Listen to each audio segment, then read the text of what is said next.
Hello बच्चों। आज का हमारा जो टॉपिक है आप देख सकते हो बोर्ड पे लिखा भी हुआ आधार फर्स्ट यानी कि आधार नंबर।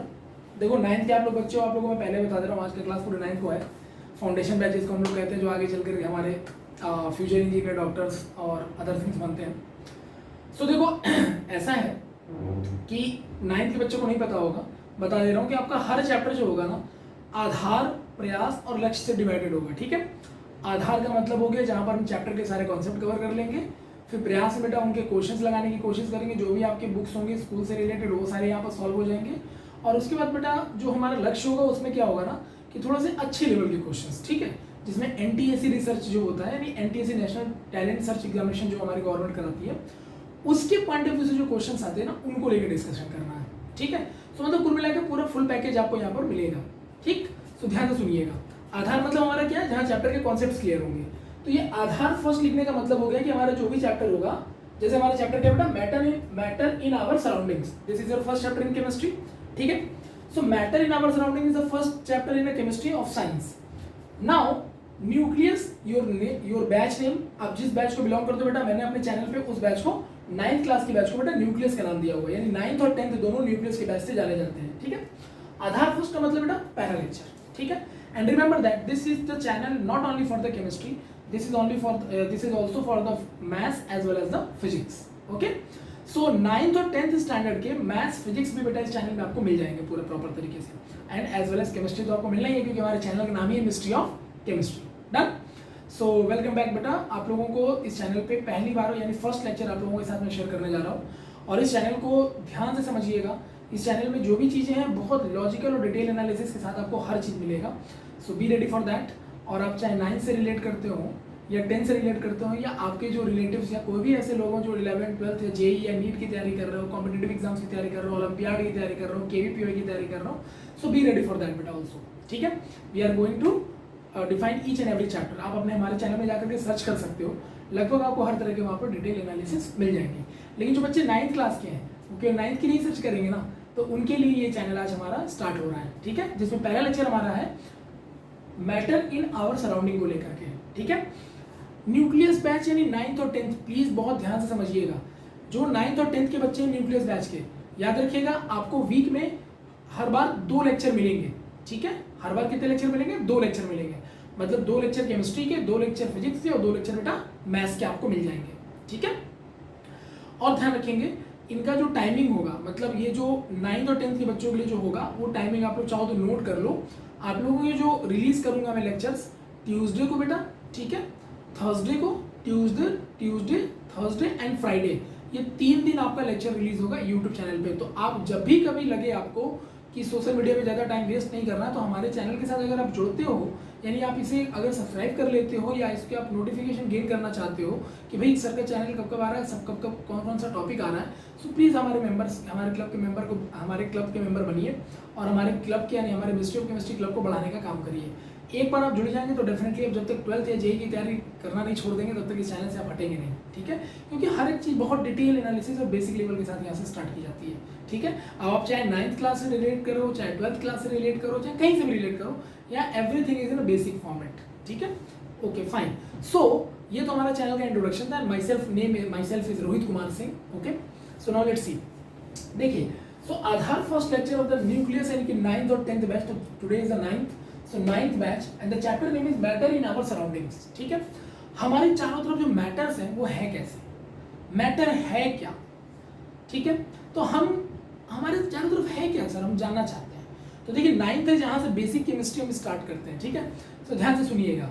देखिए बहुत पहले की बात है, मतलब जब फिलोसफर हुआ करते थे पुराने टाइम में, ठीक है, जैसे एरिस्टोटेल के टाइम के, तो जो फिलोसफर थे ना इनिशियल टाइम पे, वो देख करके ना बड़ा सोचते थे यार कि ये जो आसपास है, ये सैंड है ना, मिल्क है, सॉइल है, माउंटेन्स हैं, प्लांट्स हैं, ह्यूमन बींग्स हैं, नॉन लिविंग बींग्स हैं, ये जो है ये है क्या।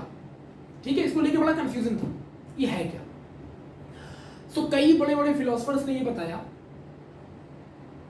कि भाई ये देखो, ये जो चीजें हैं ना, ये 5 चीजों से मिलकर बनी है, जिनको पंच तत्व कहा जाता था, 5 elements, and all of you know about it. याद है शक्तिमान, शक्तिमान में भी जो शक्तिमान का कवच होता था वो 5 चीजों से मिलकर बनता था। तो ये माना जाता है, ठीक है, आज भी हमारे बहुत सारे पुराने एंशिएंट बुक्स हैं जो ये मानते हैं कि हमारा जो पूरा यूनिवर्स है वो केवल 5 चीजों से मिलकर बना, मतलब इस यूनिवर्स में जो भी चीजें अवेलेबल है ना वो केवल 5 चीजों से मिलकर ही बनी हुई है, ठीक है। वो कौन कौन सी चीजें हैं सर? तो बेटा एक तो अर्थ हो गया, sky, air, fire and water, ठीक है। फिर से सुन लेंगे, अर्थ, स्काई, एयर, वाटर और फायर, यानी जल, वायु, अग्नि, पवन और आकाश, ठीक है। तो इन 5 चीजों से मिलकर के हमारा दुनिया का हर एक चीज बना हुआ है, ऐसा पुराने समय के फिलोसफर्स ने माना, ठीक है। बाद में फिर धीरे धीरे साइंस डेवलप हुआ, इन सब चीजों को लेकर के इसमें ग्रोथ हुआ।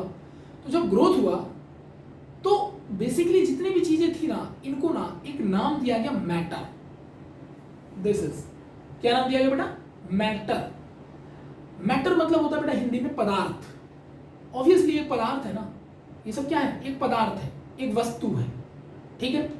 तो इनको नाम दिया गया मैटर। जैसे जैसे साइंस मतलब इवॉल्व होना शुरू हुआ, इनको नाम दिया गया मैटर। और तब तक ये माना जाता रहा कि भाई जितने भी मैटर्स हमारे सराउंडिंग्स में अवेलेबल हैं ये 5 चीजों से मिलकर बनी है, ठीक है।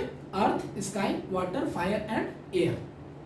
द थिंग इज कि जब मॉडर्न साइंस आया, मॉडर्न साइंस कब आया? अप्रोक्सीमेटली 18वीं सेंचुरी के आसपास ही स्टार्ट हो चुका था। तो जब ये मॉडर्न साइंस आया तो मॉडर्न साइंस में मैटर पर रिसर्च काफी लेवल पे किए गए और ये पाया गया कि जितनी भी हमारे आसपास की वस्तुएं या पदार्थ या मैटर है ना, इनमें एक बड़ा यूनिक कैरेक्टर है।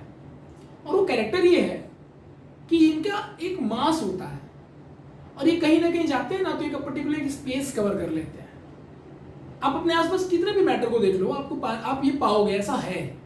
जितने भी मैटर्स हैं, जितने भी ऑब्जेक्ट्स हैं ना, आप देखना कभी भी कोई ना कोई मास होगा उनका और प्लस वो कोई ना कोई एक स्पेस कवर करते हैं। तो जब ये बात दिखा, ये भाई आंखों से दिख रहा है तो इससे बड़ी बात क्या हो सकती है? तो जब ये सब चीजें उन्होंने बेटा देखा ना कि मैटर है, ये जितने ऑब्जेक्ट्स हैं ना, ये स्पेस और मास है इनके पास, तो इनसे एक मैटर का डेफिनेशन बना दिया गया। क्या बना दिया गया? All those things which occupy mass as well as space known as matter। Simple, जो दिखा आंखों से उसी को उसका डेफिनेशन बना दिया। समझ रहे हो? अरे आप भी किसी इंसान से मिलते हो तो उसके बारे में जब जानते हो या उसको समझ लेते हो तो तुम उसके बारे में भी एक पर्टिकुलर परसेप्शन बना लेते हो। वही तो उस इंसान की डेफिनेशन होगी तुम्हारी नजरों में, है कि नहीं? तो इन सिमिलर मैनर जब हम चारों तरफ अपने ऑब्जेक्ट्स को देखते रहे, मैटर को देखते रहे, तो हमें यही चीज दिखाई दिया कि भाई जितने भी मैटर है ना आसपास, जितने भी वस्तुएं हैं, जितने भी पदार्थ हैं, ये कहीं ना जहां भी होता है ये एक स्पेस कवर कर लेते हैं और इनका कोई ना कोई एक मास होता है, एक वजन होता है।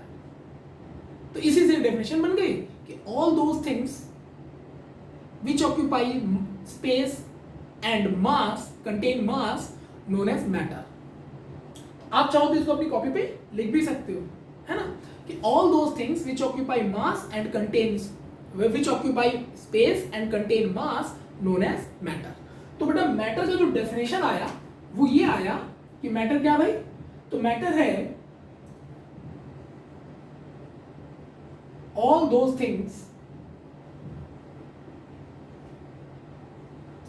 which contain mass and occupy space are known as matter। This is the simplest definition ever about the matter। भाई जो दिखा वही बता दिया गया, समझ में आ गई? तो ये डेफिनेशन फॉर्मेट है बेटा, ठीक है। आप चूंकि 9th के स्टूडेंट हो तो एक बात हमेशा याद रखिएगा, आप लोगों को 9th से ही ना क्या होता है कि दिमाग में एक बात डाल दी जाती है कि जो बुक्स में लिखा है केवल वही लिखना है, लेकिन ऐसा बिल्कुल नहीं है। आप देखो ना साइंस की स्टडी, मैटर का स्टार्ट, आपका जो पहला चैप्टर मैटर, उसका स्टार्ट ही कैसे हो रहा है? अरे जो आसपास दिखा, जैसा दिखा वैसा ही एक पर्टिकुलर सेंटेंस बना के लिख दिया, यही तो डेफिनेशन है। अब यही आपको 9th से डेवलप कर लेना है ताकि 10th 11th में जाते जाते कहीं आप मेमोराइज करने की ताकत अपने अंदर जनरेट ना कर लो। और जब बेटा मेमोराइज करना शुरू करते हो, आपको एक आदत लग जाती है ना मेमोरी में, मतलब मेमोराइज करने की, तो 11th 12th में क्या होता है कि चैप्टर बहुत तेजी से वास्ट होता है, तो वहां पर कॉन्सेप्ट होते हैं जिनको समझना जरूरी होता है। आप याद नहीं कर पाओगे क्योंकि बहुत एक्सेस लेवल पे होता है वहां कॉन्सेप्ट। तो और रिएक्शन भी बहुत सारे लेवल के होते हैं, तो आप सबको याद नहीं कर सकते, तो वहां पर आप क्या हो जाते हो, परेशान हो जाते हो, और फिर आपको लगता है कि साइंस यार बहुत बड़ी चीज है, हमसे ना हो पाएगा। ऐसा नहीं है। आप 9th से एक ऐसा फंडामेंटल क्लास है ना ये, मतलब यहां पर आप जैसे हो जाओगे ना वैसे ही आप आगे भी बिहेव करोगे। तो आपको मैं यही सिखाना चाहता हूं कि डेफिनेशन या कोई भी चीज याद करने की कोशिश मत करना। अगर आप उस चीज को समझते हो ना तो उसको केवल आप अपने सेंटेंस में लिख भी दोगे तो डेफिनेशन कहलाएगा। सिंपल। और कोई टीचर इसको गलत नहीं कर सकता, कोई टीचर नहीं। डन। सो जो हिंदी माध्यम यानी हिंदी मीडियम वाले बच्चे वो भी ध्यान दें। मैंने इंग्लिश में लिखा है कि all those things which contain mass and occupy space are known as matter.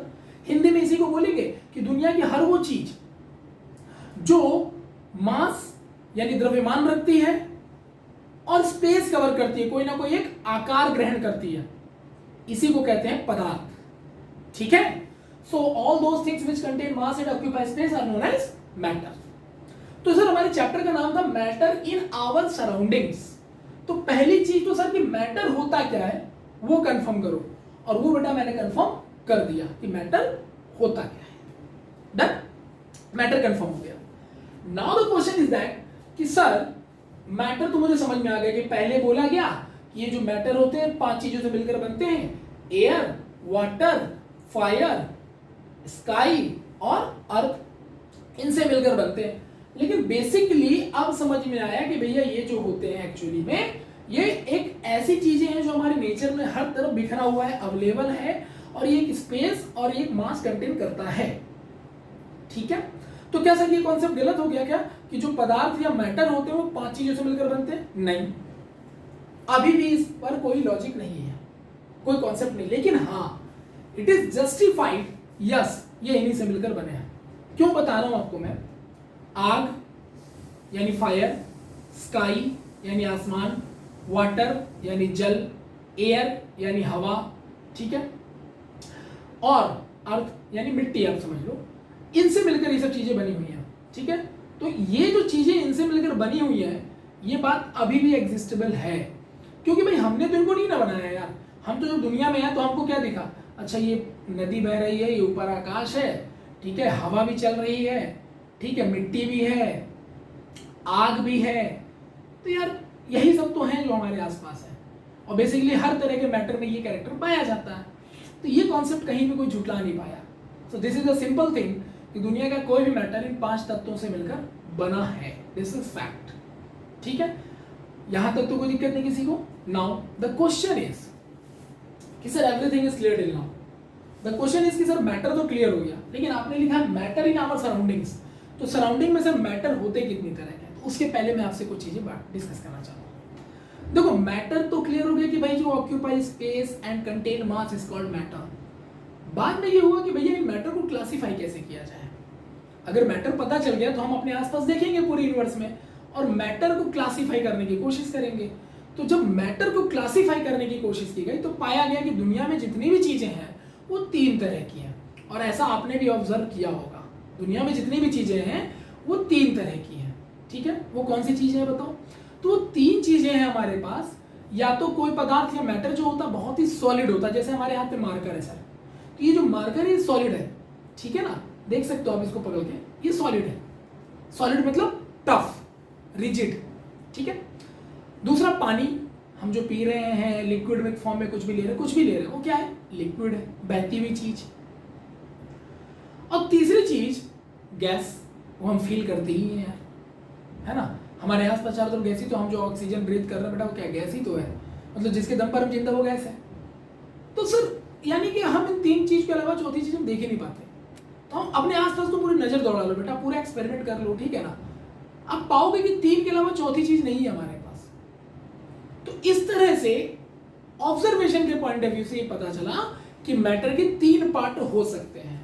यानी now the matter can be classified by 3 way. तो जो मैटर के 3 क्लासिफिकेशन किए गए बेटा, एक था उसमें सॉलिड, दूसरा था उसमें लिक्विड, और तीसरा था इसमें बेटा गैस। तो 3 पार्ट में हमने मैटर को क्लासिफाई कर लिया, सॉलिड, लिक्विड, गैस, इतने ही मिलते हैं हमें। लेकिन बात क्या है ना कि जब मैटर पर रिसर्च हुए, एक्सपेरिमेंट्स हुए, तो सॉलिड लिक्विड गैस तीन तरह के हमने मैटर को देखा अपने आसपास, तो मैंने तीन तरह से क्लासिफाई करके छोड़ दिया क्योंकि तीन ही तरह के हो सकता और कोई हो ही नहीं सकता। But the issue is that कि इसमें अब बहुत डेप्थ लेवल पे एक्सपेरिमेंट स्टार्ट हो गया। तो जब बहुत डेप्थ लेवल पे एक्सपेरिमेंट स्टार्ट हुआ ना, तो लगभग अप्रोक्सीमेटली मैं बता रहा हूं 1921 के आसपास, ठीक है, 1921 के आसपास बेटा क्या हुआ कि दो मैटर और पाए गए 1921 के एक्सपेरिमेंट के बाद। 1921 सोच लो, सॉलिड लिक्विड गैस तो हमें 18th सेंचुरी से ही पता है, लेकिन ये जो हमारे पास, हालांकि मैं 18th सेंचुरी बोल रहा हूं मॉडर्न साइंस के बिहार पर, हालांकि बहुत पहले से पता है, ठीक है। सो ये जो दो और एक्स्ट्रा मैंने लिखे हैं ये 1921 के एक्सपेरिमेंट्स के बाद आए, जिसमें से एक को नाम दिया गया प्लाज्मा। यानी plasma is also a state of matter, ये भी मैटर का एक भाग है। एंड दूसरे को बेटा नाम दिया गया बोस आइंस्टाइन कंडेंस्ड मैटर। क्या नाम दिया गया बेटा? Bose Einstein condensed matter. यानी दीज टू, जिसमें मैं बेटा स्टार लगा दे रहा हूं, ये बाद में पता चले आफ्टर 1921, ठीक है। अब देखो क्या है, ध्यान से सुनना। सॉलिड लिक्विड गैस तो हमें पूरे चैप्टर में डिस्कस करना है, इवन दैट 9th में ही नहीं, 10th में जाएंगे तो भी डिस्कस करना है, 11th में जाएंगे तो भी डिस्कस करना है बेटा, 12th में जाएंगे तो भी डिस्कस करना है, आईटी का एग्जाम देंगे तो भी वही करना है, नीट का एग्जाम देंगे तो भी वही करना है, केवीपीओ में भी वही करना है, सब जगह वही करना है। मतलब कुल मिलाकर के ये जो दो स्टेज आपको दिखाई दे रहे हैं ना, प्लाज्मा के और ये बोस आइंस्टाइन कंडेंस्ड मैटर के, ये दोनों के दोनों स्टेज हमें कहीं भी डिस्कस करने को नहीं कहा जाता।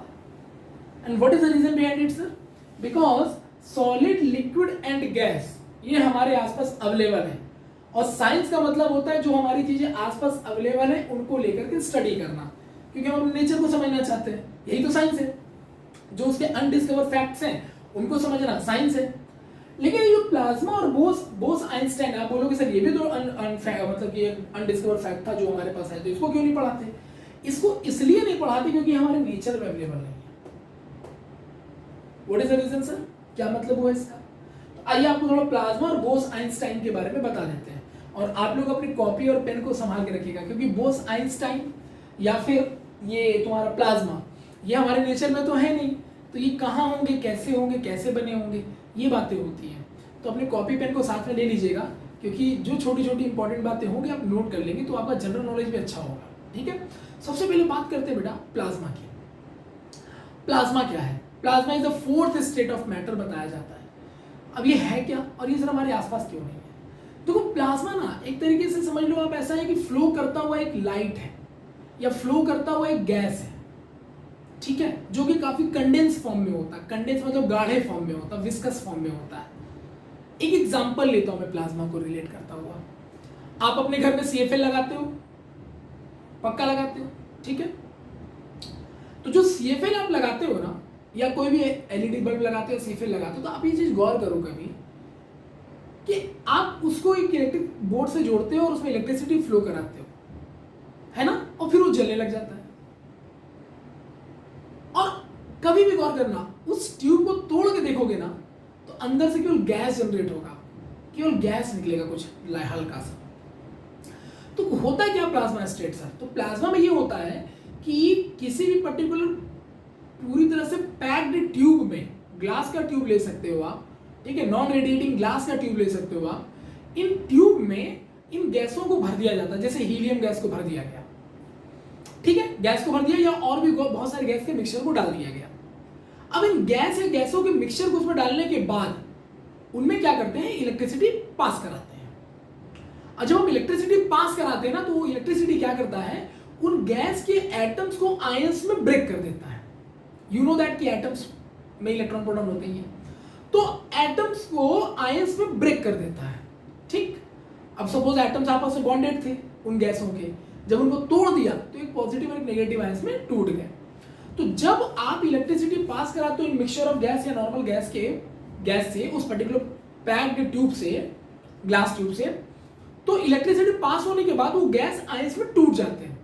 अब जब गैस आयंस में टूट गए तो लॉजिकल है कि वो आयंस फिर फ्रीली मूव करेंगे, अब जब वो आयंस फ्रीली मूव करते हैं, ठीक है, तो पॉजिटिव जो गैस पॉजिटिव आयन होगा नेगेटिव प्लेट की तरफ जाएगा बेटा, क्योंकि इलेक्ट्रिसिटी में दो प्लेट, इलेक्ट्रिक फील्ड में आपको पता है दो प्लेट होते हैं, एक पॉजिटिव और एक नेगेटिव, एनोड और कैथोड उसको कहा जाता है। Anode stand for positive, cathode stand for negative. तो जब गैस हमारा आयोनाइज हो गया ना, तो पॉजिटिव वाला चला गया नेगेटिव यानी कैथोड के पास, और नेगेटिव चला गया पॉजिटिव के पास। इस तरह से बेटा एक सर्किट पूरा हो जाता है, क्योंकि करंट देना ही काफी नहीं है, सर्किट पूरा होना भी जरूरी है करंट फ्लो के लिए।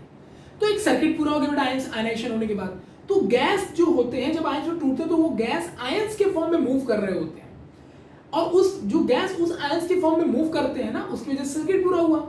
और एक सर्किट पूरा होने से बेटा वहां पर लाइट ग्लो हो गई। वो लाइट किस कलर की होगी वो इस बात पर डिपेंड करता है कि वहां पर गैस आपने किस नेचर का रखा हुआ, क्योंकि हर गैस के आयंस का कलर अलग अलग है, ठीक है। जनरली हीलियम गैस का जो कलर होता है वो लाइट मतलब ब्लू जैसा होता है, जैसे आपको अभी मेरे वीडियो में कलर दिख रहा होगा, क्योंकि मेरे पास भी एलईडी लाइट या सेफेल लगा हुआ है। ये कलर जो होता है बेसिकली ज्यादातर हीलियम या आर्गन गैस से पाया जाने वाला होता है, यानी कि हम लोग जो सेफेल ज्यादातर खरीदते हैं उसमें हीलियम या आर्गन की क्वांटिटी को अच्छा खासा भरा जाता है, जिसको इलेक्ट्रिसिटी पास करा के आयंस में तोड़ा गया होगा, और फिर वही बेटा गैस आयंस के फॉर्म में मूव आउट कर रहे होते हैं। इसी को बेटा प्लाज्मा स्टेट कहा जाता है, ठीक है। हालांकि ये लाइट बहुत कम है, बहुत कम। इस प्लाज्मा का सबसे बेस्ट एग्जांपल, नेचुरल एग्जांपल, ये तो हम लोगों ने आर्टिफिशियली डेवलप कर लिया। प्लाज्मा का सबसे बेस्ट एग्जांपल बेटा हमारे सन और स्टार्स। स्टार्स हमसे कितने कितने ज्यादा लाइट ईयर दूर हैं। लाइट ईयर क्या होता है मैं बताऊंगा आपको फिजिक्स में, बहुत ज्यादा डिस्टेंस पर है, बहुत ज्यादा डिस्टेंस पर, फिर भी दिख जाते हैं हमें रात में, सर चमकते हुए दिख जाते हैं, बिल्कुल मतलब ब्राइट करता हुआ, टिंकल करता हुआ। ऐसा कैसे? तो सर वो जो स्टार्स है ना एक्चुअली में वो बहुत heated form of the body है, लेकिन उसमें भी सर जो गैस है ना उसमें बहुत हाई हीट की वजह से वो गैस आयनाइज फॉर्म में आ गए होंगे, और आयनाइज फॉर्म में आने के बाद जब वो फ्लो करते हैं बेटा तो वो ग्लो करना शुरू कर देते हैं, और उसी ग्लो की वजह से हमें तारे चमकते हुए दिखाई देते हैं। और तारों का भी जो चमक होता है वो लगभग हमारे CFL जैसा ही होता है। इससे पता चलता है कि उनमें भी हाइड्रोजन या हीलियम गैसेस की क्वांटिटी अच्छी खासी भरी गई है। और ये बात फैक्ट है बेटा कि सन में या स्टार्स में हाइड्रोजन का कन्वर्जन हीलियम में होता है, इसको न्यूक्लियर फ्यूजन कहा जाता है। ये हम सीखेंगे केमिस्ट्री के अदर चैप्टर्स में, ठीक है। तो हाइड्रोजन गैस नेचर में बहुत पहले से ही है बेटा, अब वही हाइड्रोजन हीलियम में कन्वर्ट होता है, और वही हीलियम एक बॉडी में जब कंडेंस फॉर्म में आ जाता है, ठीक है, एक जगह इकट्ठा हो जाता है, तो हाई हीट की वजह से, आपको पता है स्टार्स के पास हीट बहुत है, सन देखो कितना गर्म है, तो इतने हाई हीट की वजह से वो गैस आयंस में ब्रेक डाउन कर जाते हैं और वो फ्लो करते हैं। That due to that flow वो एक कलर ओरिजिनेट करते हैं due to the nature of the gas, और उसी कलर में बेटा हमें दिखाई देते हैं। अगर उसके अंदर हाइड्रोजन हीलियम को छोड़कर कोई और गैस होता ना तो हमें तारे हरे पीले नीले दिखाई देते अलग अलग गैसों की वजह से। आई होप इट इज क्लियर, ठीक है। पिक्चर में दिखाते हैं कि आप जैसे स्पेस में जाते हो तो नीले हरे पीले गुलाबी ऐसे दिखाई देते, लेकिन एक्चुअली ऐसा है नहीं, क्योंकि हमारे स्पेस में भी सबसे ज्यादा हाइड्रोजन या हीलियम गैस की क्वांटिटी ही पाई जाती है, इसीलिए ज्यादातर जो प्लाज्मा जनरेट होते हैं वो इन्हीं गैसेस के जनरेट होते हैं, ठीक है। So now you know that what is a plasma. तो plasma is the actually condensed form of the gas where the gas atom ionized to itself in the presence of external heat or electricity. Okay, this is called plasma. ठीक है, फिर से सुन लीजिए, what is a plasma state of matter? It is a state of matter where the highly condensed gas like helium or hydrogen, ठीक है, exist in the presence of external heat or electricity, then it can flow and glow in the form of different type of the color is called plasma, ठीक है। अब देखो एक शर्त है, plasma को जनरेट करने के लिए आपको बहुत ज्यादा हीट की रिक्वायरमेंट होगी, और उतना हीट हम बेटा अपने एटमॉस्फेयर में जनरेट नहीं कर पाते। अगर उतना हीट हमारे एटमॉस्फेयर जनरेट कर दे तो स्टार्स बेटा हमारे एटमॉस्फेयर में ही होते, लेकिन हम इंसान नहीं होते उसको देखने के लिए, क्योंकि इतना हीट हम झेल नहीं पाते। एवरीथिंग इज मतलब नेचर ने बहुत अच्छी तरीके से सारी चीज को अरेंज करके रखा है। I hope it is clear to all of you plasma क्या होता है। So whenever anyone say that what is plasma, then you can say that sun and stars are the best example, as well as the CFL light is also the best example in our daily routines, ठीक है। सन वो भी एक star है ना, लेकिन वो काफी बड़ा स्टार है, और वो भी प्लाज्मा की वजह से ग्लो करता है, ठीक है बेटा। और उसमें भी ग्लो कैसा है, लगभग ऐसा ही है, क्योंकि आप सनलाइट देखो कभी वैसा ही है ना जैसा एलईडी लाइट हमारे घरों में जलता है, बिल्कुल वैसा ही है। तो इसका मतलब सन के अंदर भी क्या होगा, ज्यादातर मात्रा में हीलियम होगा, हाइड्रोजन होगा। यस बेटा, done. So this is the state of the plasma. Okay, so ये प्लाज्मा फॉर्मेट था बेटा हमारा जो डिस्कस कर दिया, और ये भी कंफर्म कर दिया कि प्लाज्मा हमारे नेचर में क्यों नहीं हो सकता। अगर प्लाज्मा हमारे नेचर में होगा या हमारे एटमॉस्फेयर में होगा तो हम नहीं होंगे, इंसान नहीं बचेंगे, क्योंकि उसको चाहिए, उसको बनने के लिए हीट बहुत ज़्यादा चाहिए, और उतना हीट बेटा कोई भी ह्यूमन बीइंग या लिविंग बीइंग एग्जिस्ट नहीं करा सकता। Sure, okay. Now what about sir Bose Einstein condensed matter, पांचवा स्टेट ऑफ द मैटर। तो देखो बोस आइंस्टाइन कंडेंस्ड मैटर ये दो साइंटिस्टों के एक्सपेरिमेंट का नतीजा है। हालांकि जो सबसे पहली बार इसको लेकर के कैलकुलेट मैथमेटिकल ऑब्जर्वेशन किया था उनका नाम था सत्येंद्र नाथ बोस, यानी इंडियन साइंटिस्ट एसएन बोस। तो लेट सत्येंद्र नाथ बोस इन्होंने 1921 में कुछ मैथमेटिकल असम्पशन से ये प्रूफ किया कि पांचवें स्टेट ऑफ मैटर को भी बनाया जा सकता है जो सॉलिड, लिक्विड, गैस या प्लाज्मा जैसे नहीं होते। मैथमेटिकल असम्पशन किया। आइंस्टाइन को बोस का ये कॉन्सेप्ट बड़ा पसंद आया और आइंस्टाइन ने इस पर बहुत लंबा रिसर्च किया। आइंस्टाइन की रिसर्च के बाद ही कंफर्म हुआ कि yes the fifth state of matter can be exist. So यानी कि बोस को सपोर्ट किया आइंस्टाइन ने, तो दोनों मिल गए और दोनों ने इस तरह के मैटर के होने की इमेजिनेशन को कंफर्म किया। लेकिन एक्चुअल में 2001 के आसपास कॉर्नेल, कॉटरेल एंड वीन, ध्यान से सुनिएगा ये सरनेम ले रहा हूं मैं, कॉर्नेल, कॉटरेल एंड वीन, तीन साइंटिस्ट यूएसए के थे। इन्होंने बोस आइंस्टाइन यानी जो मैटर इन दोनों ने प्रेडिक्ट किया था, बोस और आइंस्टाइन ने मिल करके इस पर बहुत ज्यादा लेवल पर रिसर्च करके ये कंफर्म किया कि यस उनका जो ये थॉट था कि ऐसा पांचवा स्टेट हो सकता है उसको इन्होंने डेवलप कर दिया। तो बोस आइंस्टाइन का वो थॉट था कि ऐसा कुछ हो सकता है और उसको डेवलप किया किसने? कॉर्नेल, कॉटरेल एंड वीन ने, जिसके लिए इनको 2001 में नोबेल प्राइज दिया गया केमिस्ट्री या फिजिक्स का भी आप कह सकते हो। Done. So Cottrell, Cornell and Wieman के थ्रू 2001 में ये जस्टिफाइड हो गया कि यस जो बोस और आइंस्टाइन ने जो मैटर के बारे में सोचा था वो एग्जिस्ट करता है। तो कॉर्नेल, कॉटरेल एंड वीन से पूछा गया कि भाई वो पांचवा स्टेट ऑफ मैटर क्या है और क्या हमारे नेचर का है, तो बोला नहीं, दैट इज इम्पॉसिबल। तो ऐसा क्यों? तो उन्होंने बताया कि देखो मैंने क्या किया कि कोई भी अगर आप गैस लेते हो, ध्यान से सुनिएगा, कोई भी आप गैस लेते हो, ठीक है, और उसको ना लगभग एयर का जो डेंसिटी होता है उसकी डेंसिटी से 1000 time low, you can't imagine that यार, एयर की डेंसिटी से 1000 टाइम लो, 1000 टाइम लो तक उसको कंप्रेस किया जाता है, कंडेंस किया जाता है। तो जब किसी गैस को बेटा इतने बहुत ही लो डेंसिटी पर कंप्रेस करेंगे, लगभग उसके नॉर्मल डेंसिटी से 1000 टाइम लो पर ले आके कंडेंस करेंगे बेटा, तो कंडेंस तो कर ही रहे लेकिन वो गैस है। अगर मान लो हमने कंडेंस जो प्रेशर में दे करके उसको कंडेंस कर रहा हूं, अगर मैंने हटा दिया तो गैस वापस फ्लो कर जाएगा। तो उस केस में जब हम किसी गैस को या जनरली एयर को अगर हम उसके डेंसिटी से 1000 टाइम लो जाकर के कंडेंस करें तो साथ में हमें टेम्परेचर को भी डाउन करना होगा। तो टेम्परेचर एक्सट्रीमली कूल्ड कर देते हैं, क्योंकि इतना हाई डेंस कर रहे हैं तो टेम्परेचर में उतना ही लेवल पे कूल करना पड़ेगा ताकि गैस वहीं पर इकट्ठा हो जाए, कंडेंस हो जाए, दोबारा फ्लो ना कर पाए।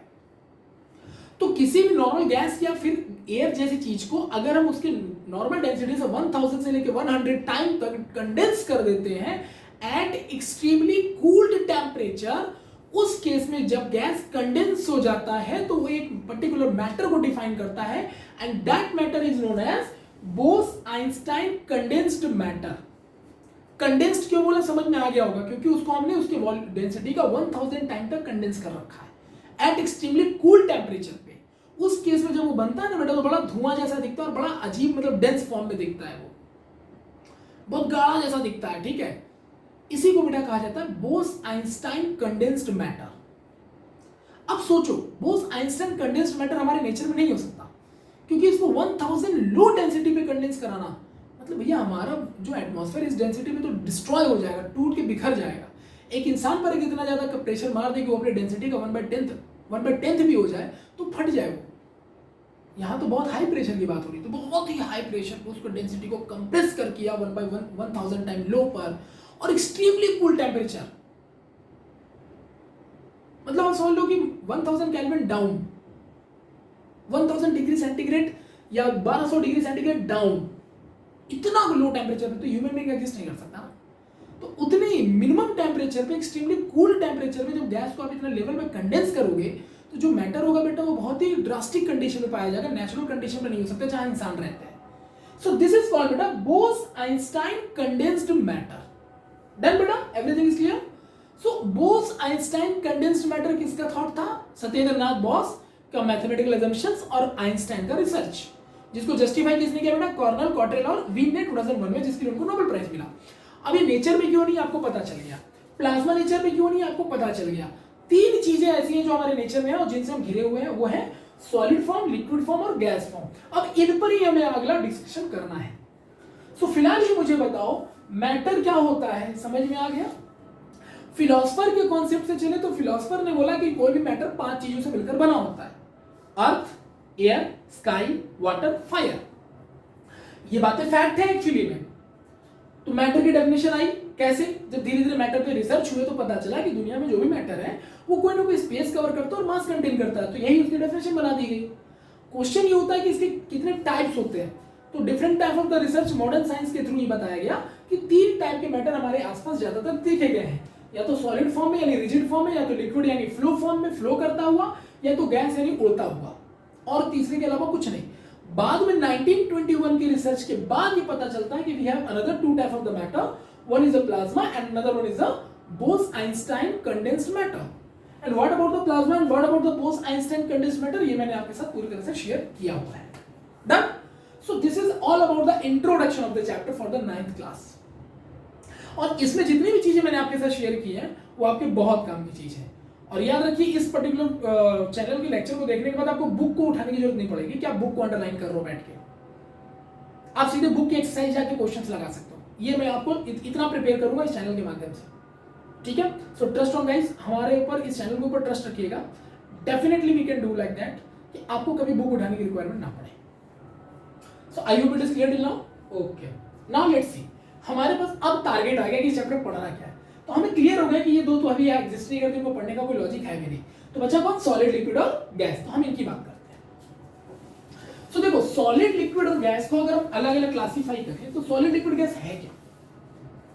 तो सॉलिड, लिक्विड और गैस, ठीक है, इनके अलग अलग स्टेप्स या इनके अलग अलग वर्जन्स को ना देखा गया, इन पर स्टडी किया गया। तो पता क्या चलता है सॉलिड, लिक्विड, गैस के बारे में? पता क्या चलता है? तो पता ये चलता है कि पहली चीज, जैसे देखो क्या हुआ ना, एक बहुत सिंपल एग्जांपल आपको लेके सिखाता हूं कि मान लो बेटा कि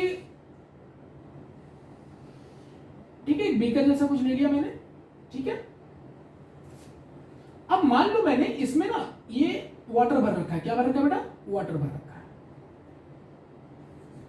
अब ये मान लो बेटा 100 ml वाटर है। कितना ml वाटर बेटा? 100 ml वाटर ले लिया मैंने। अब वाटर आपको पता चल गया होगा कि फ्लो नेचर है इसका, तो ये लिक्विड स्टेज का होगा, है ना। अब इस 100 ml वाटर में मैंने क्या किया, बहुत ही स्मॉल क्वांटिटी, ध्यान से देखिएगा, बहुत ही स्मॉल क्वांटिटी ऑफ क्रिस्टल ले लिया। स्मॉल क्वांटिटी ऑफ क्रिस्टल, यानी क्रिस्टल का बहुत छोटा सा क्वांटिटी लिया बेटा। ये जो क्रिस्टल का छोटा सा क्वांटिटी है, कौन सा क्रिस्टल था सर? तो ये मैंने लिया बेटा KMnO4, पोटेशियम परमैंगनेट। इसको क्या बोलते हैं बेटा? K स्टैंड फॉर बेटा पोटेशियम, ठीक है। तो पोटेशियम परमैंगनेट,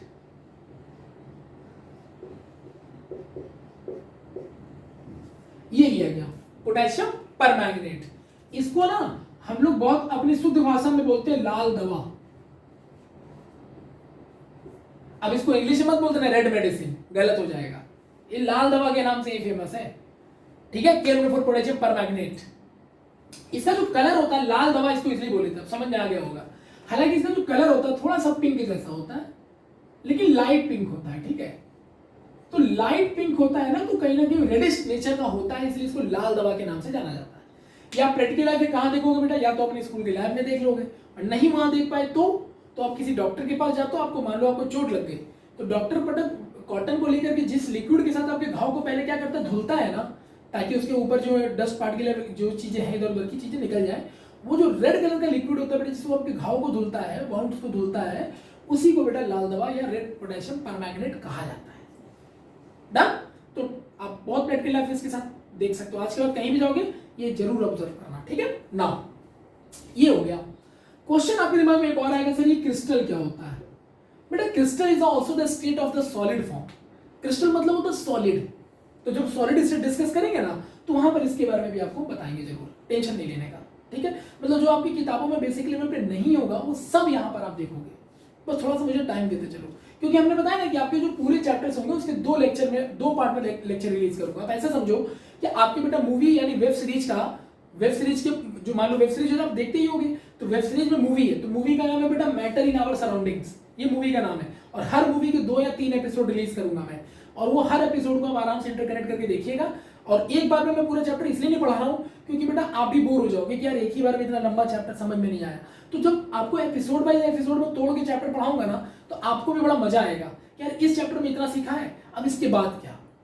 तो इसमें क्या होगा, आपका इंटरेस्ट भी डेवलप होगा और चीजें छोटी छोटी होगी, तो आपके लिए भी कुछ देख पाना बार बार आसान रहेगा। जब भी रिवीजन का मूड उठाया कि यार एपिसोड नंबर 2 में ये वाला पोर्शन मेरे को नहीं आता था, कट से किया आगे। तो this is the new type of the era जो पढ़ाने का एक तरीका हमारा, ठीक है। नाउ लेट्स सी। सो ये हो गया क्रिस्टल के बारे में, आप बाद में आपको बताएंगे, नो डाउट। तो ये पोटेशियम परमैंगनेट है पिंक कलर का, इसे मैंने इसमें डाल दिया, ठीक है। तो जब पोटेशियम परमैंगनेट मैंने इसमें डाला, देखिएगा मैं डाल रहा हूं, ये देखिए ये पोटेशियम परमैंगनेट के बेटा छोटे छोटे मॉलिक्यूल्स हैं, ये इसमें आगे गिरा, ठीक है ठीक है। ये क्रिस्टल के फॉर्म में ना बेटा, तो दाने दाने रह गए, जैसे नमक चीनी ये सब क्रिस्टल्स हैं, जो दाने के फॉर्म में दिखे वो क्रिस्टल्स हैं, ठीक है। डिस्कस करूंगा सॉलिड में। तो ये मैंने डाल दिया, तो जब मैंने डाल दिया इसको, तो ये जो क्रिस्टल था ना ये कुछ ऐसा दिखने लगा, देखिएगा बड़ा मजा आएगा। ये कुछ ऐसा दिखने लगा, देखिएगा ये तो हमारा बीकर हो गया ऐसा, सही है। अब जो लिक्विड जो ये आपका जो इसके अंदर जो लिक्विड बना था वाटर, वो कुछ ऐसा दिखने लगा, ये देखिए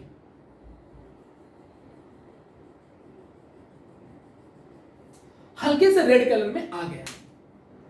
क्या आ गया बताओ, रेड कलर का आ गया। मतलब जैसा बंदा केमनोफोर खुद है ना, रेड कलर का या लाइट पिंक कलर का, उसी कलर का यहां बीकर में सॉल्यूशन आ गया, यानी बेटा ये आ गया कलरफुल, ठीक है। तो बेटा यहां पर आपने 100 ml क्या लिया था, वाटर लिया था, ठीक है। अब वाटर कौन से स्टेज का होता है बेटा, तो लिक्विड स्टेज का होता है सर। और जो तुमने क्रिस्टल लिया बेटा ये किस स्टेज का है बताओ, सॉलिड स्टेट का है, क्योंकि रिजिड है ना, दाने दाने रिजिड होते हैं ये सब। तो ये पार्टिकल्स दाने यानी सॉलिड फॉर्म में है, तो ये बेटा सॉलिड, और ये वाटर जिसमें तुम डाले वो क्या है, लिक्विड है। तो एक पर्टिकुलर सॉलिड के मॉलिक्यूल्स को तुमने दूसरे लिक्विड के मॉलिक्यूल्स में उसको डाल दिया, और वो मिक्स होकर के इंटरमिक्स होकर के बेटा एक कलरफुल मिक्सचर में कन्वर्ट हो गए, कलरफुल मिक्सचर में कन्वर्ट हो गए, डन। तो एक कलरफुल मिक्सचर में कन्वर्ट हो गए। तो इससे एक बताओ, तो इस ऑब्जर्वेशन से या इस एक्सपेरिमेंट से एक रिजल्ट तो आपके दिमाग में आता है ना, क्या आता है, तो इस ऑब्जर्वेशन से एक रिजल्ट हमारे दिमाग में सर एक चीज आती है कि हमें पता चल गया कि अगर हम 2 अलग अलग स्टेट के बेटा मैटर ले लें, मैटर के 3 स्टेट हमको पढ़ने, सॉलिड लिक्विड गैस, हमने 2 अलग अलग स्टेट के मैटर लिया है, एक मैटर का स्टेट सॉलिड है, एक मैटर का स्टेट लिक्विड है। तो 2 अलग अलग मैटर के हमने चीजों को, पार्टिकल्स को मिलाया। तो जब हम 2 अलग अलग मैटर के स्टेट के मॉलिक्यूल्स या पार्टिकल्स को आपस में मिला देते हैं तो वो देखिए कॉमन मिक्सचर में कन्वर्ट हो जाता है, और जो सॉलिड है वो लिक्विड जैसे मिक्सचर में घुल गया, क्योंकि अभी भी ये बेटा लिक्विड ही है ना, this is also an liquid, ये अभी भी लिक्विड फॉर्म में ही है, डन। तो ये जो है इस पे घुल गया। तो इस एक्सपेरिमेंट से क्या पता चला सर, इससे ये पता चला कि 2 अलग अलग स्टेट ऑफ मैटर जो होते हैं, चाहे वो सॉलिड हो, चाहे लिक्विड हो, चाहे गैस हो, 2 अलग अलग स्टेट ऑफ मैटर जो होते हैं वो आपस में इंटरमिक्स हो सकते हैं। तो हमें एक मैटर का नया नेचर पता चला। पहले तो हमें ये पता चला कि मैटर होते कितने तरह के हैं, अब हम उनकी नेचर पे स्टडी कर रहे हैं, जो बहुत बेसिक लेवल पे एक्सपेरिमेंटल एनालिसिस के साथ आपको लेके जा रहे हैं। तो इससे ये पता चला कि सर ये जो है आपस में इंटरमिक्स होते हैं, done. So now we have one another point after the definition of matter. What is the next point बेटा, तो अगला पॉइंट हमारा इस एक्सपेरिमेंट के बाद ये आता है कि सर इसका मतलब ये हुआ कि 2 or more different state of matter can intermix with each other, सही है। तो हम ये स्टेटमेंट बेटा यहां लिख लें। तो जैसे जैसे मैं बताता जा रहा हूं ना, प्लीज स्टेटमेंट लिखते रहिएगा, ठीक है। स्टेटमेंट नंबर 2, स्टेटमेंट नंबर 1 क्या था बेटा, मैटर को डेफिनेशन थी। स्टेटमेंट नंबर 2 मैटर को लेके क्या मुझे पता चला तो मुझे ये पता चला कि 2 or more different type of matter, 2 or more different types of matter can intermix with each other. Done. तो ये हमें बेटा सेकेंड पॉइंट निकल गया। तो जैसे जैसे बेटा चैप्टर पढ़ेंगे और एक्सपेरिमेंटल एनालिसिस करते चले जाएंगे, हमें नए नए पॉइंट्स मिलते हैं, उन्हीं पॉइंट्स को हम लिखते जाएंगे, और जिन जिन पॉइंट्स को हम लिखते जाएंगे बेटा उसी से हमारे एग्जाम में क्वेश्चन से आते हैं और इसी का हमको सॉल्यूशन लिखना होता है। That's the way to define the 9th class. Okay, so इस एक्सपेरिमेंट से कंफर्म होगा कि कोई भी 2 या 2 से ज्यादा स्टेट ऑफ मैटर आपस में इंटरमिक्स कर सकते हैं। श्योर? Okay sir. अच्छा, इससे एक बात और भी पता चलती है, पता है क्या, कि सर अगर, ध्यान सुनना, अगर स्मॉल क्वांटिटी ऑफ क्रिस्टल हम KMnO4 ले लेते हैं, ठीक है, ये मैंने 100 ml ऑफ वाटर में डाला बेटा, ठीक है, आपको पता है अगर मैं इसी KMnO4 क्रिस्टल की क्वांटिटी को ना लेकर के ऐसे 100 ml के कई बीकर लेके वाटर लेकर के 100 ml मान लो मैंने 100 ml के 10 मतलब 100 ml वाटर के 10 बीकर मैंने ऐसे बना लिए, ऐसे जैसे 100 ml वाटर का था बीकर, ये ऐसे मैंने 10 बना लिए। अब 10 बनाने के बाद उनमें भी अगर हम धीरे धीरे KMnO4 डालेंगे, सब लाल होते चले जाते हैं। या ऐसे कह लो कि हम सीधे 1 लीटर, सीधे 1 लीटर हम सीधे पानी ले लेते हैं। हम छोटे छोटे बीकर में 100 ml नहीं लेते, सीधे 1 लीटर पानी ले लेते हैं, और उस 1 लीटर पानी में भी बेटा हम KMnO4 की क्वांटिटी उतनी ही डालेंगे ना जितनी हमने यहां डाली हुई है। जितनी हमने यहां डाली उतनी ही केवल KMnO4 की क्वांटिटी भी हम डाल देंगे ना, तो भी हमारा वाटर लाल हो जाता है। ये बात अलग है कि उतना डार्क, जितना डार्क यहां पर आ सकता है उतना डार्क वहां नहीं आएगा, ये बात फैक्ट है, क्योंकि वाटर की कम क्वांटिटी ज्यादा हो गई है, लेकिन लाल कर देगा। इसका मतलब ये कंफर्म होता है कि जो क्रिस्टल यानी कि जो KMnO4 तुमने ले रखा है वो आपको दिखता है छोटा, लेकिन उस छोटे से पर्टिकुलर मॉलिक्यूल्स में बहुत ज्यादा टाइनी पार्टिकल्स के मिक्सचर्स होते हैं, क्योंकि अगर इसके अंदर बहुत सारे टाइनी पार्टिकल्स नहीं होते तो वो इस वाटर के अंदर डिस्ट्रीब्यूट होकर पूरे को लाल नहीं कर देता। सही है? यानी एक बात और पता चली सर, कि जो स्टेट ऑफ मैटर होते हैं वो बहुत सारे टाइनी पार्टिकल्स, इवन दैट बहुत सारे मतलब millions billions type of the tiny particles के मिक्सचर्स होते हैं। समझ में आ गया? ऐसा नहीं है कि तुमने कोई क्वांटिटी यहां से KMnO4 का लिया तो उसमें 4 या 5 मॉलिक्यूल हो गए, ना ना ना ना, बहुत सारे होते हैं, बहुत ही सारे होते हैं। कितने होते हैं अभी केमिस्ट्री में आपका 1-2 चैप्टर बाद पता चलेगा 9th क्लास में, टेंशन नहीं लेने का। सो दिस इज द थिंग कि हमें यह भी पता चल गया कि कोई भी जो हमारा मैटर होता है उसकी कोई क्वांटिटी अगर हम ऑब्जर्व करते हैं तो उसमें बहुत सारे टाइनी पार्टिकल्स का मिक्सचर होता है। यानी one matter is consist by the different type of number of type of the tiny particles. सही है? यहां तक क्लियर हो गया? और एक बात इसमें हमें और पता चली, वो क्या कि सर लिक्विड के मॉलिक्यूल्स के रहते हुए सॉलिड का मॉलिक्यूल उसमें गया कैसे, उसमें इंटरमिक्स हुआ कैसे। तो इसके पीछे भी रीजन है, देखो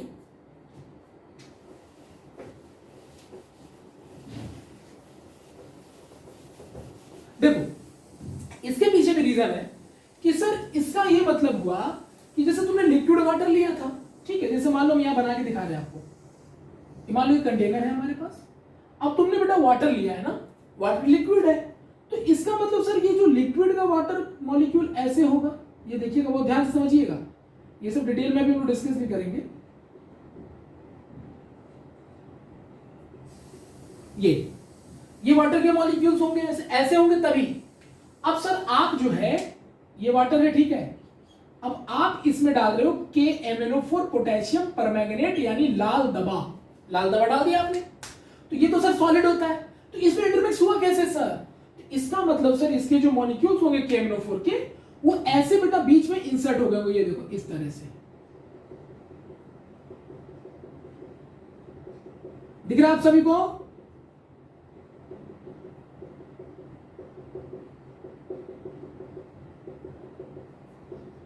ये देखिए, ये सब ये देखिए, यानी कि सर इंटरमिक्स होने का तो यही रीजन हो सकता है, और तो कुछ हो नहीं सकता। ऐसा भी इंटरमिक्सिंग नहीं हो सकता कि KMnO4 के पार्टिकल अलग रहे और वाटर के मॉलिक्यूल अलग रहे। तो फिर इंटरमिक्सिंग कैसा सर? तो कलर तो रेड हो ही नहीं सकता ना। रेड तो तब होगा सर जब वो पूरी तरह से मिक्स हो जाए। और मिक्स कैसे होता है? तो उसका एक ही तरीका है कि ये अलग नहीं हो सकते, तो गए कहां? तो सर ये लिक्विड के मॉलिक्यूल्स के बीच में जाकर के इंसर्ट हो गए। इससे ये बात भी प्रूफ होती है कि लिक्विड के मॉलिक्यूल के बीच में स्पेस होता होगा तभी वो जाकर के वहां इंसर्ट हुआ और तभी इंटरमिक्स होने, तो नहीं होता। तो अभी हम लिक्विड डिस्कस नहीं कर रहे, लेकिन फिर भी देखिए आप, हम ये कंफर्म कर चुके हैं कि लिक्विड के मॉलिक्यूल के बीच का स्पेस होता है। ये मैं नहीं कह रहा, एक्सपेरिमेंट बता रहा है मुझे। मेरे कुछ कहने से थोड़ी नॉलेज, मैं डायरेक्ट लिखवा देते हैं सब, तो आपको कहते हैं क्या लिखवा रहे हो यार, याद ये सब याद करना पड़ रहा है। नहीं, हम तो एक्सपेरिमेंटली प्रूफ कर रहे हैं। इसका मतलब लिक्विड के मॉलिक्यूल के बीच में बेटा स्पेस होता है, तभी इस लिक्विड जो मॉलिक्यूल के बीच में जो स्पेस है उसी में तुम्हारा इस क्रिस्टल का टाइनी पार्टिकल जाकर के इंसर्ट हो रहा है, इंटरमिक्स हो रहा है। And only due to this reason बेटा इस मिक्सचर का कलर रेड होता है, क्योंकि वो पार्टिकल्स उसके बीच में जाके इंसर्ट होके मिक्स हो गए। दिस इज कॉल्ड बेटा इंटरमिक्सिंग। इसी को डिफ्यूजन भी कहा जाता है। क्या कहा जाता है बेटा? डिफ्यूजन भी कहा जाता है। डन? सो इस तरह से बेटा दो या दो से ज्यादा अलग अलग स्टेट ऑफ मैटर को आपस में मिक्स कर देना या उनका आपस में मिक्स हो जाना bye their own way is called diffusion also. Remember that. You can write now कि whenever two or more different types of the matter intermix with each other by their own is known as diffusion. Again you can write whenever whenever two or more different type of state of matter intermix with each other by their own known as diffusion. ठीक है, मतलब बेटा यहां तीसरा point हमारा आ गया। इसका क्या आ गया? तीसरा पॉइंट बताओ। तो तीसरा पॉइंट आ गया इंटरमिक्सिंग ऑफ टू और मोर different types of state of matter by their own, यानी अपने आप, by their own, known as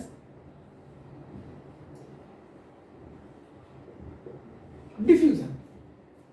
Known as diffusion. तो this phenomena is known as बेटा डिफ्यूजन।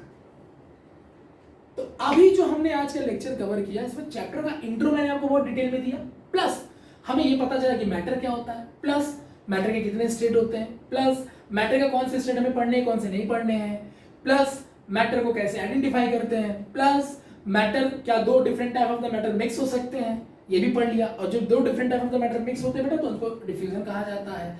मिक्स कैसे होते हैं, इंटरमिक्सिंग कैसे होता है, इसके लिए मैंने आपको KMnO4 क्रिस्टल को वाटर में डाल के दिखाया। और ये भी पता चला कि जब तक मॉलिक्यूल के बीच में स्पेस नहीं होगा तब तक उसमें कोई दूसरा मैटर डालोगे तो वो इंटरमिक्स नहीं होगा। तो अगर तुम दो मैटर को मिला रहे हो और वो इंटरमिक्स नहीं हो रहा, इसका मतलब उसके मॉलिक्यूल के बीच में स्पेस नहीं है।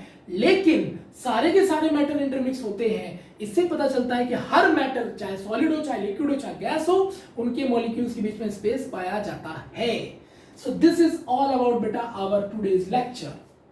यानी आज के एपिसोड में आपको मैंने मैटर से परिचय कराया, इंट्रोडक्शन कराया पूरे प्रॉपर मैनर में।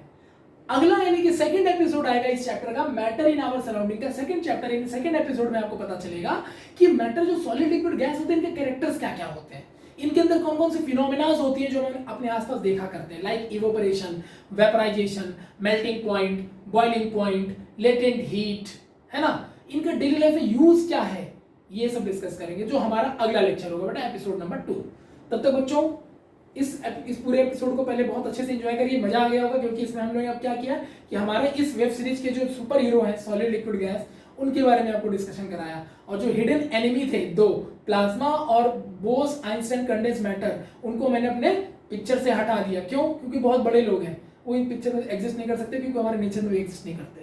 ठीक है, तो पहला एपिसोड हमारा था इंट्रोडक्शन पार्ट, जिसमें हमने आपको थोड़ा सा डिटेल में जाके मैटर के बारे में डिस्कशन कर दिया है। अब अगले एपिसोड में इन्हीं हीरोज यानी इन्हीं तीनों स्टेट के बारे में प्रॉपर डिस्कशन करके चैप्टर को फिनिश कर देंगे। ये चैप्टर बड़ा नहीं है, इसलिए कि 2 ही एपिसोड में ये चैप्टर खत्म हो जाएगा। ठीक है, सो बेटा हम मिलते हैं अगली क्लास में, तब तक के लिए बाय बाय, टेक केयर और अपना ध्यान रखिएगा। और प्लीज हमारे इस चैनल को स्प्रेड करिए अपने दोस्तों के बीच में, क्योंकि ये चैनल आपके लिए बहुत अच्छी अच्छी चीजें लेके आएगा, जो आप एक पर्टिकुलर स्टडी के फॉर्मेट में चाह सकते हो वो सब कुछ यहाँ पर मिलेगा। और साथ में बेटा आपको ये पूरा पता चलता रहेगा कि आईटी नीट या अगर आपको फ्यूचर में क्या करना है उससे रिलेटेड जो करियर एस्पेक्ट्स होते हैं उस पर भी मैं बेटा वीडियो डालता रहूँगा। सो बी रेडी फॉर दैट। और हमेशा के लिए आप इस चैनल के साथ जुड़े रहें, यही हमारे सोच है और हम चाहते भी हैं कि आप ऐसा करें। इसके लिए बेटा थैंक यू और मिलते रहेंगे हम लोग, तब तक के लिए बाय बाय, टेक केयर।